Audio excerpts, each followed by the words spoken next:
Sometimes curiosity doesn't start with a microscope or a textbook. It starts with a single reckless video on the internet.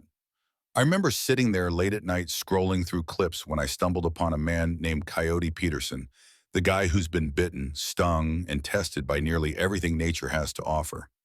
And in this one particular video, he lets a black widow spider crawl across his bare arm. It wasn't just the danger that caught my eye, it was his calmness. No fear, no panic. Just quiet respect between two creatures that could have destroyed each other in a second, but didn't. That moment stuck with me, because as a biologist, I've always been fascinated by the creatures that the world misunderstands the most, the ones we label monsters, when in reality they're just survivors of evolution's hardest tests. And so I found myself asking a question I never thought I'd say out loud. What if the Black Widow isn't the villain we've made her out to be? What if she's not evil, not aggressive, but simply defensive, cautious, like any being that's small, fragile, and surrounded by giants? That question was the spark. And like every questionable idea born from late-night curiosity, I took it one step too far. I went online, found this sketchy-looking website that claimed to sell exotic spiders, and within a few clicks, I was already filling my cart. No peer review, no lab protocol, just me, my credit card, and an idea that sounded great at 2 a.m. When the package arrived the next day, I remember standing by the door feeling that mix of thrill and regret only a true scientist knows. Because deep down, I wasn't just unboxing a spider, I was opening a window into fear itself. You see, people think fear keeps us safe, but in biology, fear is also what keeps us ignorant. We fear what we don't understand, and by doing so, we miss out on learning how extraordinary life really is. The Black Widow, for example, is one of nature's quiet architects. Her venom, though infamous, is designed not for attack, but for precision, a chemical masterpiece that subdues prey without waste. Her web, asymmetrical and chaotic to the human eye, is in fact an engineering marvel, fine-tuned to capture vibrations that tell her whether it's dinner or danger. So when I decided to bring her into my care, it wasn't just about keeping a pet. It was about reframing fear, about understanding a creature that's been villainized for centuries. And maybe about proving something to myself, that even the most dangerous things in life can be approached with patience, respect, and curiosity if you're willing to look closely enough. Most people grow up hearing stories of the Black Widow as a symbol of danger, the red hourglass, the fatal bite, the web of death. But to me, she became a mirror, a reminder that what we fear most often reflects what we don't yet understand, and that every living thing, no matter how venomous, plays a role in keeping the balance of life intact. So yeah, maybe it was reckless. Maybe it was stupid. But if curiosity got me here, then maybe it's worth the risk. Because science, real science, doesn't always start in a lab. Sometimes it starts with a crazy idea and a spider. When I first opened that container and saw the Black Widow's red hourglass glinting in the light, I realized this wasn't just a video anymore. It was an experiment, one that no lab grant, no academic review, and definitely no sane scientist would approve of. But still, it was an experiment. You see, in biology, we often study animals in sterile environments. Tanks, terrariums, glass boxes where every variable is measured, controlled, predictable. But life isn't sterile. Life is messy, unpredictable, live in ways a lab can never replicate. So I wanted to do something different. I wanted to ask a simple but powerful question. Where does a Black Widow truly feel at home? Is it in the chaos of the forest with its tangled roots and endless prey? In the silence of the cave, dark, humid, and safe from predators? Or could she adapt to something entirely unnatural? A man-made space like the corner of a human house. That's the thing about spiders. They've been evolving for over 300 million years, long before humans ever built walls or roofs. And yet today, some of them live closer to us than any wild creature, should quietly weaving webs under our chairs, in our garages, behind forgotten boxes. To me, that's not just survival, it's intelligence. It's adaptation at its finest. So I decided to build three worlds, not perfect replicas, but symbolic ones. A miniature forest filled with moss and twigs, a cave made of stone and shadow, and a tiny home interior, carpet, furniture, even a brick wall, all handcrafted like a strange fusion of science and art. Each space would hold one spider, same species, same age, same conditions, except for the environment. Because environment, I've learned, doesn't just shape behavior, it shapes identity. As I built, I couldn't help thinking about how much we humans are like these creatures. We too change with our surroundings. Put a person in the forest, they learn patience. Put them in darkness, they learn fear. Put them in a home, they learn comfort, but maybe also complacency. Nature has a way of reflecting us back at ourselves. That's why I love experiments like this, because they're not just about spiders. They're about us, about how living things adapt, about how fear and comfort can rewrite instincts, even in something as ancient as a widow spider. I set up cameras in each section. The idea was simple: watch, wait, and learn. Would the forest widow spin her web high between the branches? Would the cave widow choose the safety of shadows? And would the house widow turn a man's creation into her hunting ground? It was like watching evolution happen in miniature, compressed into a glass box right there on my table. And the truth is, these spiders didn't just adapt to their environments. They changed my perception of what adaptation means.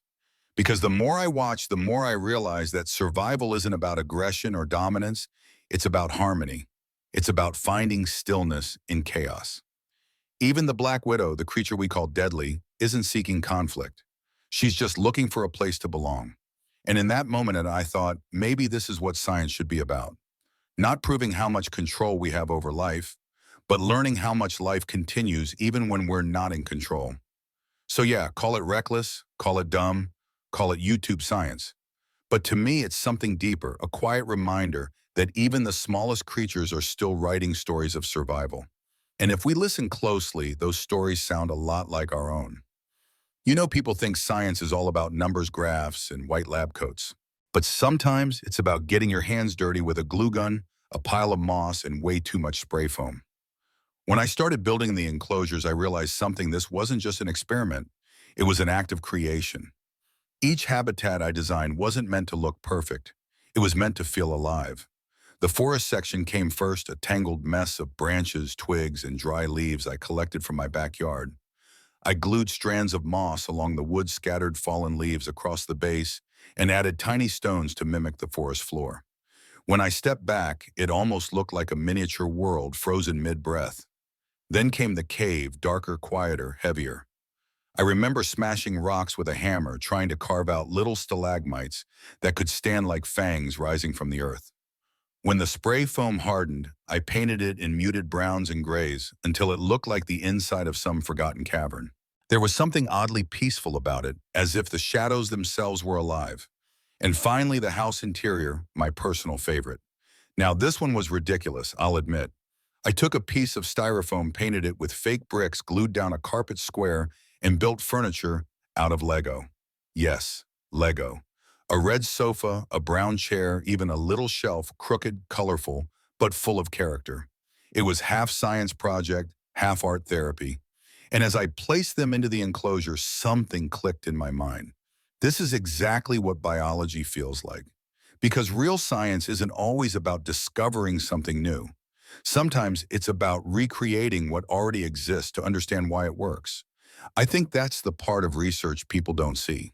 They see the data, the published papers, but not the quiet creative struggle of building a world small enough to observe yet real enough to matter. I remember crouching there, brush in hand, dabbing color into fake stone, and thinking about the thousands of tiny ecosystems nature builds every day, effortlessly, perfectly. All I was doing was imitating her. Because the Black Widow doesn't care about aesthetics. She doesn't care about composition or lighting. All she needs is structure, something to anchor her silk, to hold the vibrations of the world around her. So every branch, every corner, every crevice in this setup wasn't decoration. It was communication, a silent conversation between human creativity and spider instinct. When the enclosures were done, I just stared at them for a while. Three different worlds. Three versions of what home could mean to a creature that knows only survival. And I couldn't help but smile. Because in some strange way, this experiment reminded me of how humans build their own webs. Apartments, cities, digital profiles, all different habitats, each designed to make us feel safe, seen, connected. We're not that different, are we? We build, we settle, we defend our corners of the world, just like any spider would. That's when it hit me. Science and art are not opposites. They're partners. Both try to capture truth, one through precision, the other through feeling. And maybe that's what this video is really about. Not just spiders or venom or the thrill of danger, but the bridge between creation and understanding. Because every great experiment, whether it's in a lab, a forest, or a messy garage, starts from the same place, a spark of wonder, a question that refuses to die. So yeah, maybe I didn't build the perfect environment. Maybe the glue's still visible and the moss keeps falling off. But for me, this was never about perfection. It was about curiosity, the purest kind of science. Because sometimes to understand life, you have to build a little world of your own first. When I finally placed the three black widows into their new homes, I felt this strange sense of calm, like the experiment had reached its quiet heartbeat. Each enclosure stood there like a fragment of the natural world frozen in glass, the forest breathing green, the cave pulsing with shadow. Little human house oddly warm under soft light. I waited for the spiders to claim their territories to weave to build. But nature, as always, has its own plans. The first widow moved fast. She explored the forest like she'd been there before, walking gracefully across the moss and twigs, her legs tapping the air like antennae for invisible signals. Within minutes, a faint shimmer appeared between two branches, a single strand of silk, delicate yet unbreakable. Watching that, I thought about how spiders never rush their architecture. They build the way we breathe instinctively, rhythmically, as if time itself listens to their patience. The second widow, the one I placed in the cave, was still. Too still. She clung to a corner of the stone wall, motionless for hours. At first, I thought she was meditating in her own way, adjusting to the darkness. But the next day, she hadn't moved at all. I remember leaning in close, watching her tiny body rise and fall, just slightly, alive but hesitant. That was my first clue that this wasn't going to go the way I planned. And then there was the third one, the house widow. I placed her in the cozy section with the Lego couch, the fake carpet, and those ridiculous AI-generated paintings. It felt absurdly domestic, almost tender. I thought she might like the corners, the still air, the softness. But the morning after, she was gone. Completely. Not hiding, gone. Somehow she'd escaped through a gap smaller than the width of a pen. The irony wasn't lost on me. I built three worlds and she chose freedom. That realization hit me harder than I expected. Because in science, we like to think we're in control. We measure, we predict, we expect consistency. But life isn't built on control, it's built on chaos, held together by patterns we barely understand. One escaped, one refused to move, one spun her silk high above everything I made. And suddenly my little ecosystem looked less like an experiment and more like a metaphor. For the next few days, I tried feeding them. Tiny mealworms, then crickets. I dropped them gently onto the webs, watched them twitch and struggle. The first widow didn't even bother. She ignored her prey and retreated to a shadow near the glass. The second barely reacted. The house widow, wherever she was probably laughing at me from under some shelf in my garage. Nothing went according to plan. The scientific part of me wanted to call it a failed trial. But another part of me, the human part, couldn't help but wonder. Maybe it was me who didn't understand the rules. Because when you deal with living things, especially predators, you're not studying behavior, you're negotiating coexistence. They're not performers in a lab. They're sovereign beings acting out millennia of instinct. And I had just barged into that history with glue foam and bright lights. There was a moment I remember when the first widow climbed to the very top of the enclosure, suspended upside down, her red hourglass, catching a ray of light. For a second, she looked weightless, dangerous, but elegant. I thought of how people fear her venom, her reputation, the myth of the black widow that devours her mate. Yet here she was, not attacking, not hunting, just existing, calm, deliberate, timeless. That's when it clicked. The experiment wasn't failing. It was teaching me something else. That survival isn't always visible. That silence doesn't mean weakness. That sometimes the most intelligent thing a creature can do is refuse to play the part you assign it. So I kept watching. I stopped trying to control the outcome. I cleaned the glass, misted the air, dimmed the lights, and let them be. The one that stayed built, her webs slowly, asymmetrically threads catching every vibration in the room. The one in the cave eventually moved just a few inches, but it felt like a small victory. And the runaway, well, every now and then, I'd find a thin line of silk near the garage door, and I'd smile. She found her world, just not the one I made. In that messy, unpredictable week, I realized something I hadn't read in any textbook. You can build an environment, but you can't build belonging. You can design the perfect cage, but not the will to stay. Every creature from spider to human is driven by the same quiet hunger for safety, for space, for freedom that feels like home. And maybe that's the real beauty of this experiment. It reminded me that nature doesn't bend to our expectations, it teaches us through our mistakes. I didn't lose three spiders. I found three answers to a question I hadn't known I was asking. How much control do we really have over life? When the camera stopped rolling that night, I sat there in the dim light, staring at those empty spaces. The air smelled like damp soil and plastic. Somewhere in the dark, a tiny thread of silk trembled. And for the first time, I didn't feel frustrated, I felt grateful. Because even in chaos, even in escape, nature had whispered the truth. Understanding begins the moment you stop trying to own it. The next morning, I woke up with that same quiet curiosity still sitting in my chest.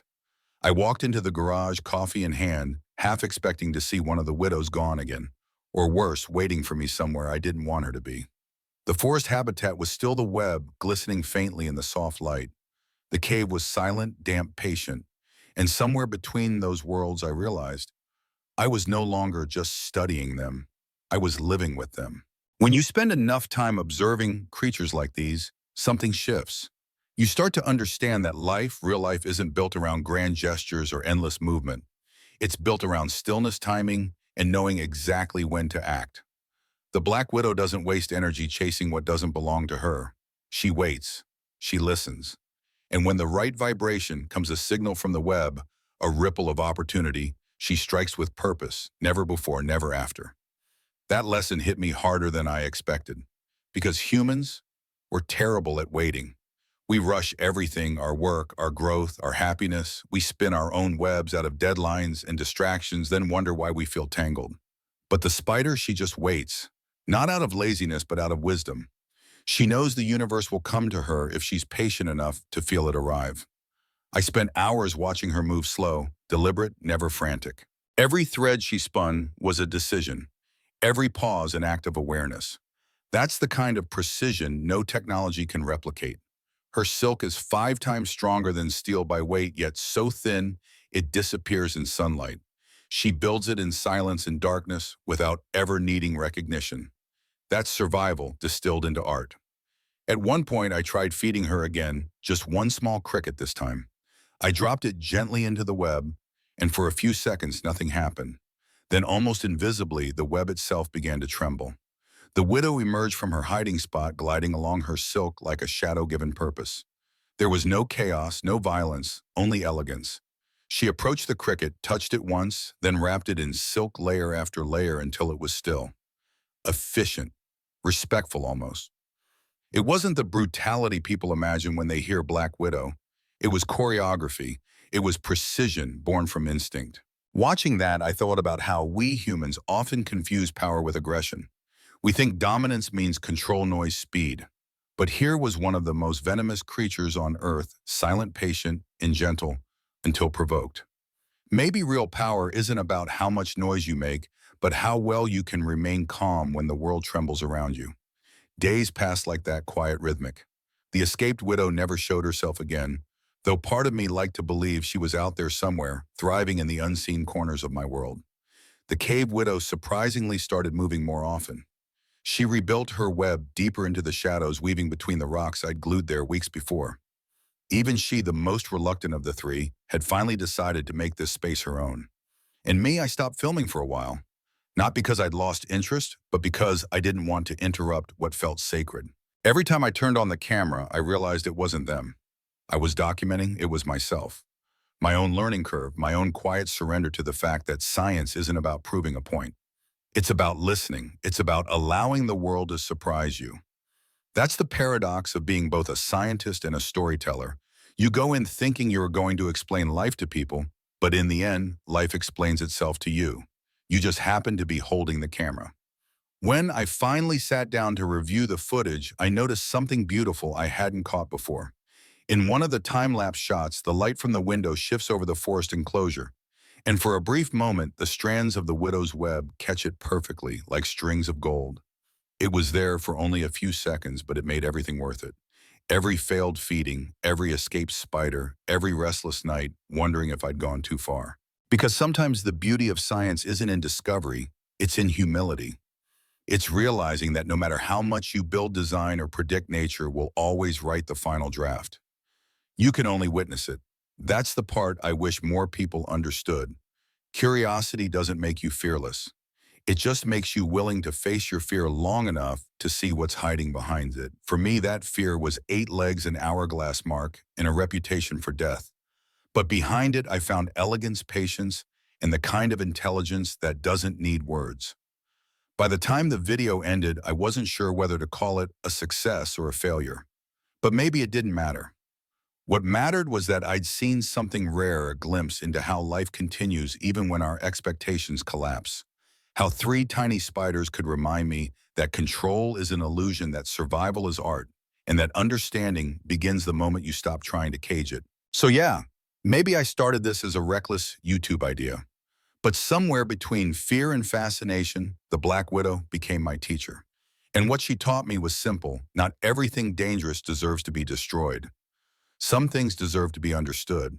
It's funny how curiosity always brings you full circle. I started this whole thing after watching Coyote Peterson let a black widow crawl on his arm, and now, after everything that had gone wrong, I found myself standing in my garage staring at one of my own black widows, thinking about doing the same thing. It wasn't bravado, it wasn't a stunt for clicks, it was something quieter, a kind of surrender. Because after weeks of trying to control these creatures, I realized the only way to truly understand them was to trust them. I told myself it would be simple. I'd wear long sleeves, keep my hands steady, and let her walk. Just a few seconds, that's all. But anyone who's ever held fear in their palm knows time stretches in strange ways. Seconds feel like hours. My mom was there, reluctantly holding the camera. She wasn't amused. "Don't do this," she said. And I smiled, but it wasn't bravado. It was the kind of smile you give when you've already made peace with the outcome. I opened the small container slowly. The black widow hung upside down, perfectly still, her legs twitching slightly as if testing the air. I could feel my heart pounding loud enough to shake the silence. There's something ancient about moments like that, when the line between predator and prey blurs, when instinct takes over both sides. I tilted the container and she stepped out, one leg at a time, delicate as smoke. First onto the sleeve, then higher, and then skin. The world shrank. Every heartbeat became a thunderclap. I didn't breathe, didn't move. I could feel her weight, impossibly light, yet heavy with meaning. She wasn't hunting. She wasn't angry. She was exploring, slow, methodical, curious in her own alien way. The texture of human skin must have felt strange to her, warm and alive. And for a moment, standing there, I realized I wasn't testing her. She was testing me. She paused near my wrist. That iconic red hourglass caught the light like a warning, or maybe a reminder. Fear and respect often wear the same color. I whispered, more to myself than to her, "It's okay. You're safe." It was absurd talking to a spider that could paralyze me in minutes. But it felt right, because in that fragile balance between danger and calm, there was a truth too deep for words. Fear is not the opposite of curiosity. It's the cost of it. After a few seconds, she turned to climb back down onto the cardboard and slipped away into her container. I exhaled, maybe for the first time in a minute, and the whole room seemed to breathe with me. My mom lowered the camera, shaking her head. "You're insane," she said. And maybe she was right. But in that moment, I didn't feel insane. I felt alive. It's strange how holding something dangerous can make you feel connected, not superior, not brave, just aware. Because in those few seconds, I saw what most people miss. The Black Widow isn't a symbol of death. She's a symbol of balance. She teaches us that power doesn't have to roar. Sometimes it just walks quietly across your skin. That experience didn't make me fearless. It made me honest. It reminded me that knowledge isn't just found under microscopes or in safe, sterile labs. Sometimes it's written in venom, silk, and heartbeat.